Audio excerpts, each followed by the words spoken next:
தயவு செஞ்சு உடனே வெளியே போயிடு. எனக்கு உள்ள வாங்க, தயவு செஞ்சு உள்ள வாங்க. உன்னை கை எடுத்து கும்பிடு. வெளியே போய் இங்க எந்த அசம்பாவிதம் நடந்தாலும் கொஞ்சம் யோசிச்சு பாரு. அவங்க மூட்டி இருக்கிற தீயை அணைச்சிட்டு நான் வெளியே போயிடுறேன். காலிய பண்ண நாமெல்லாம் அண்ணன் தம்பி தாங்கிற உறவு உங்களுக்கு பிடிக்காம போயிருச்சு. அது விதி. ஆனா எனக்கு இந்த உறவு ரொம்ப பிடிச்சிருக்கு. அதுவும் விதிதான். பாசத்தை கட்டுப்பட்டு இந்த வீட்டு வாசலை தேடி எத்தனையோ நான் வந்தேன். அப்பெல்லாம் நீங்க என்ன நாயா கேவலம் நடத்திருக்கீங்க. நான் அதையும் பொறுத்துட்டு போயிருக்கேன். ஆனா இதையெல்லாம் மீறி சந்திரா மட்டும் என்ன சகோதரன் ஏத்துக்கிட்டதுனாலதான் அவ கல்யாணம் நான் நடத்தி வச்சேன். அது பாசக்காக நடந்த நிகழ்ச்சியை தவிர பகைக்காக நடந்ததில்லை. இதையெல்லாம் நீங்க சரியா புரிஞ்சுக்கலன்னு தான் நான் வருத்தப்பட்டிருக்கேன். அது மட்டும் இல்ல, பல வருஷங்களுக்கு முன்னால் நடந்த விபத்தை நீங்க மன்னிச்சு மறக்காம இன்னைக்கும் பகையா நினைக்கிறீங்களே, அதை நினைச்சுதான் நான் வேதனைப்பட்டுக்கிட்டு இருக்கேன். சரிதான், நிறுத்துறா. எங்க அப்பாவை நடு ரோட்ல வச்சு துள்ள துடிக்க உங்க அப்பா வெட்டி கொன்னானே, அதையா மறக்கணும் மன்னிக்கணுங்கிற? இருந்தாலும் அது உள்ள நியாயத்தை நிறுத்தடே. எங்களுக்கு ஏற்பட்ட நஷ்டம் உனக்கு நியாயம்னா, உனக்கு ஏற்பட போற நஷ்டம் எங்களுக்கு நியாயம்தான்.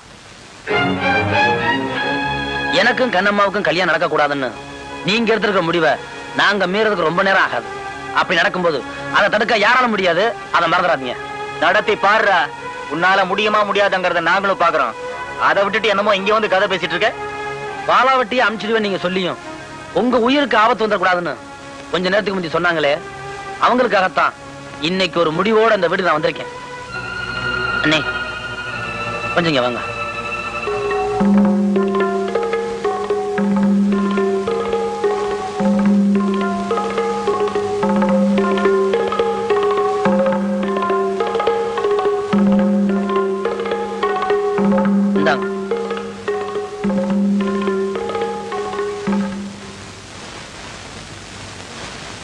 கண்ணம்மா கழுத்துல நான் கட்ட வேண்டிய மாங்கல்யத்தை இந்த குடும்பத்துல ஒப்படைச்சிருக்கேன்.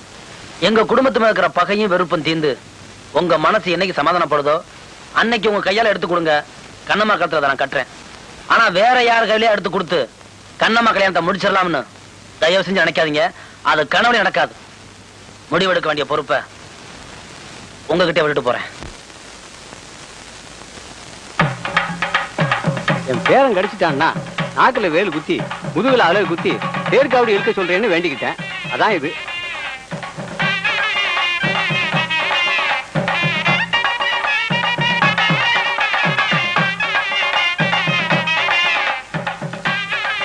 சாப்பிடுங்க. ஓ, உங்களால சாப்பிட முடியாதுல்ல? உங்களுக்கு எல்லாம் நான் சாப்பிடுறேன். அன்னைக்குதானே என்ன பண்றது? உங்க தாத்தாவோட வேண்டுதல்.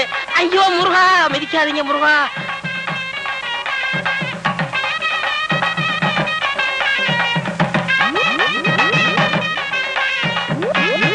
பெரியசாமி யாருங்க? நான் தான். என்ன விஷயம்? நான் ஜெயில இருந்து வரேங்க. உங்க பங்காளி சின்ன கருப்ப ஜெயில இருக்கல, அவர் நீங்க குணமானதை பத்தி ரொம்ப சந்தோஷப்பட்டாரு. கூடிய சீக்கிரம் ரிலீஸ் ஆகி வர்றேன்னு உங்கள்கிட்ட சொல்ல சொன்னாரு. டேய், நீ இளையராஜா கிட்ட போல?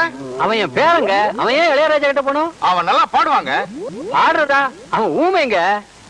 யாரு ஊமை? அவன் ஜெயில இருந்தவங்க. நான் தான் வாட. ஜெயில இருந்தானா?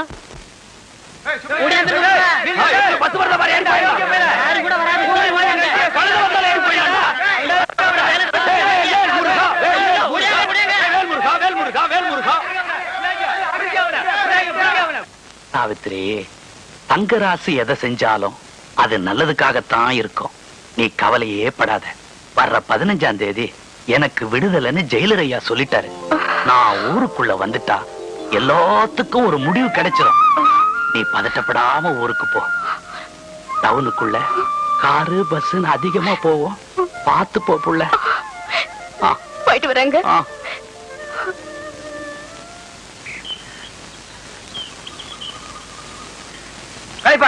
உனக்கு விஷயம் தெரியுமா? என்ன? கிழவன் வர 15ஆம் தேதி ஜெயில இருந்து விடுதலை வரான்.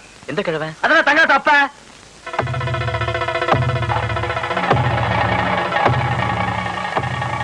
வீட்டு அருவாவை கூறு பாக்குற நேரம் வந்தாச்சு.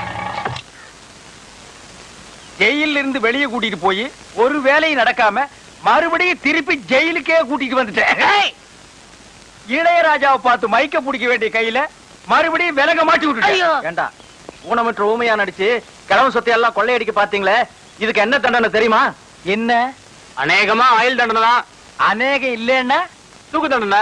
கேட்டுக்கிட்டியா? தூக்கு தண்டனை, தூக்கு தண்டனை, தூக்கு தண்டனை, தூக்கு தண்டனை. துறையா அவன் அடிக்கிறான். Open the door.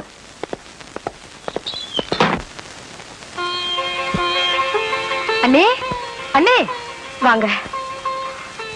ஆத்தாடி ஏன் கண்ணே பற்றும் போல இருக்கே. இப்படி தலையில பூவோட உங்களை பார்த்து எம்புட்டு நாளாச்சு. அண்ணே ஜெயிலுக்கு போன நாள்ல இருந்து பூவே வச்சுக்க மாட்டேன்னு அடம் பிடிச்சிங்க. ஏண்டி வச்சதான் வச்சுங்க, 2 முழம் தான் வைக்கணுமா? ஒரு 10 முழம் பூ வாங்கி என் ராசாத்தி தலை நிறைய வச்சுக்கூடாதா? இந்த மாதிரி கொஞ்சமா பூ வச்சுக்கிட்டாதான் அவருக்கு ரொம்ப பிடிக்கும். அந்த கிழவனை ஜெயில் வாசலே தீர்த்து கட்டிடுறேன். நீ வெளிய இருந்து கேஸ பாத்துக்க. அப்படி நான் டவுனுக்கு போறதுக்குள்ள அவன் இங்க வந்துட்டான், நீ தீர்த்து கட்டிட்டு நான் வெளிய இருந்து கேஸ பாத்துக்கிறேன். கவலைப்படாதடா, இங்க எல்லாத்துக்கும் ஆளுங்க ஏற்பாடு பண்ணிருக்கேன்.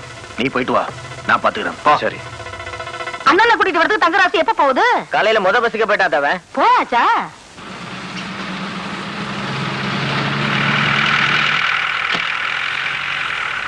விட்டுறாத என்ன? சரிடா. எப்பவுமே கதிர் வேஸ்ட் கேர்ள் செட் எடுத்தது இல்ல, இப்ப எடுத்துறீங்க. எங்க அப்பாவுக்கு எடுத்துட்டு போறேன். நான் வரேன். வாங்க.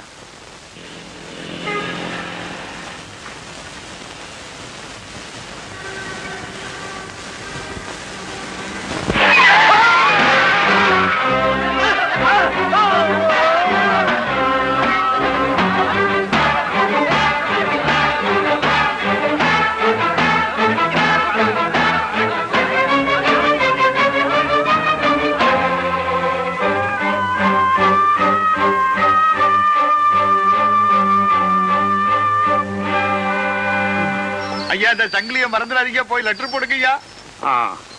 எங்க வீட்டுல லெட்டர் போட சொல்லுங்கய்யா.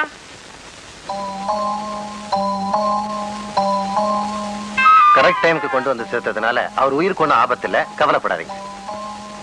டாக்டர் சார், நான் எங்க அப்பா வளர்ச்சிக்கிட்டு உடனே ஊருக்கு போண்டி இருக்கு. நான் போய் எங்க அண்ணியை உடனே அனுப்பிச்சு வைக்கிறேன். நான் புறப்படுறேன் சார். உங்க பேர் என்ன சொன்னீங்க? என் பேர் தங்கராசு. நான் தான் இங்க கொண்டு வந்தேன்னு தயவுசெய்து அவர்கிட்ட சொல்லாதீங்க. நான் வரேன் சார். தங்கராசு, யாராவது வாங்களே. சிஸ்டர், டாக்டர், ப்ளீஸ் இங்க வாங்க சிஸ்டர். என்னங்க? எங்க தங்கராசு கூப்பிடுங்களேன். தங்கராசு யாரு? தெரியல. தங்கராசு, இங்க யாருமா தங்கராசு? தெரியலீங்க. இங்க யாரு இல்லைங்க, அவர் அப்படியே போயிட்டாருங்க.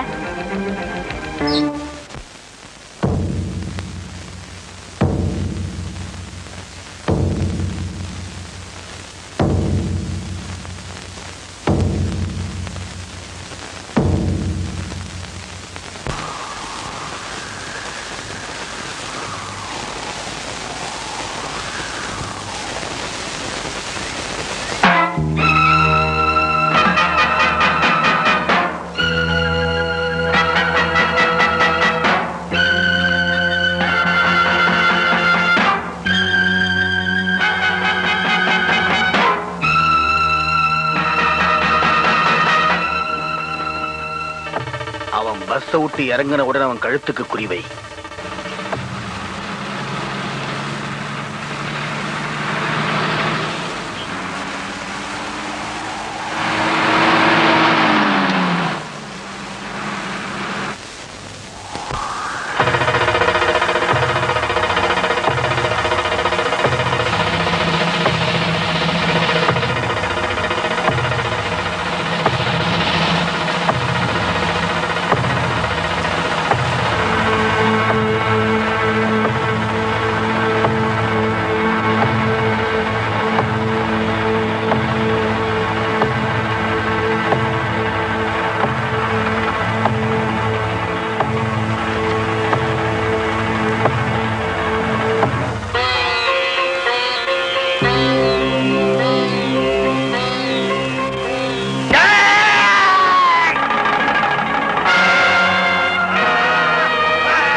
என் பிள்ளைகளை விட்டு என்னதான வெட்டணும்? வெட்டுறா, வெட்டு.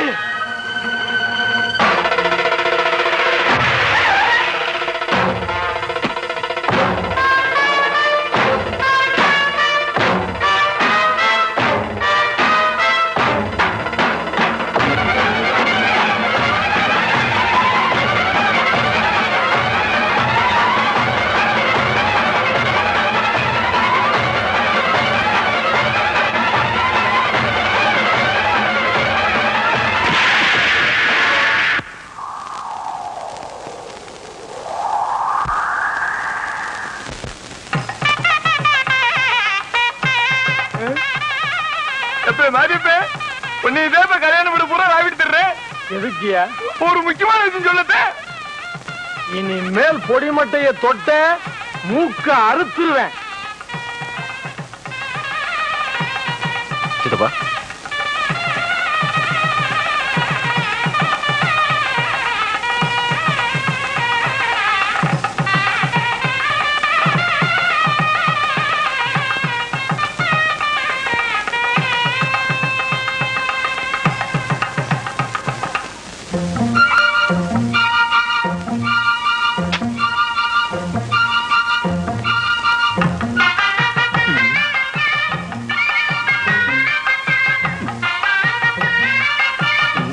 மாப்பிள